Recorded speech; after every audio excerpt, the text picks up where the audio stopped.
Assalamualaikum warahmatullahi wabarakatuh. Nama saya Eva Agnudianingsih, jurusan Bahasa Arab NPM 2001 021 003 akan menjelaskan tentang pengertian negara dan konstitusi.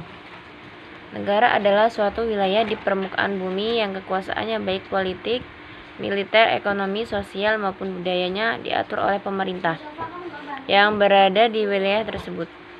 Sedangkan konstitusi adalah ketentuan dan aturan mengenai ketatanegaraan atau undang-undang dasar suatu negara.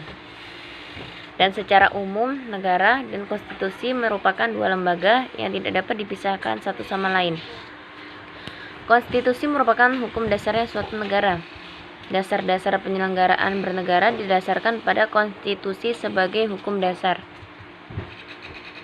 Negara yang berlandaskan kepada suatu konstitusi dinamakan negara konstitusional. Kedua adalah menjelaskan tentang tujuan negara dan konstitusi.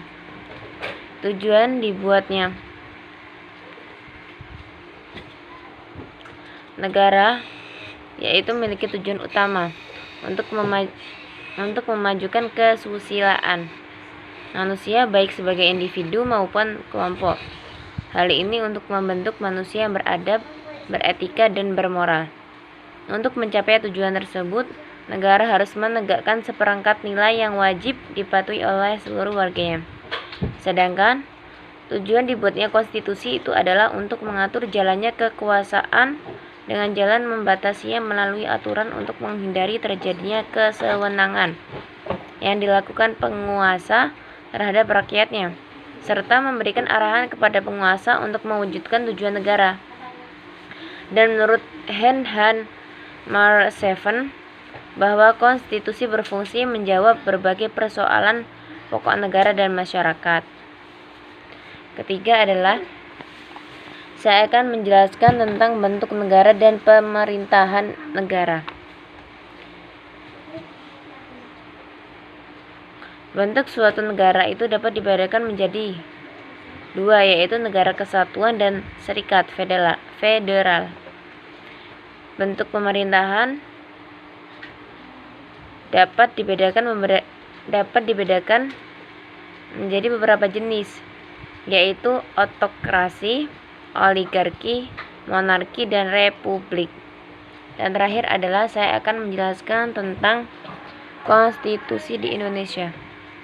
Konstitusi sebagai keseluruhan sistem ketatanegaraan dari suatu negara berupa kumpulan peraturan. Kumpulan peraturan tersebut membentuk, mengatur, atau memerintah dalam pemerintahan suatu negara. Undang-Undang Dasar 1945 kemudian disahkan oleh PPKI menjadi Konstitusi Negara Republik Indonesia. Indonesia itu sebagai negara harus memiliki konstitusi untuk mengatur kehidupan ketatanegaraannya, sehingga Undang-Undang Dasar 1945 disahkan menjadi konstitusi. Mungkin cukup sekian. Wassalamualaikum warahmatullahi wabarakatuh.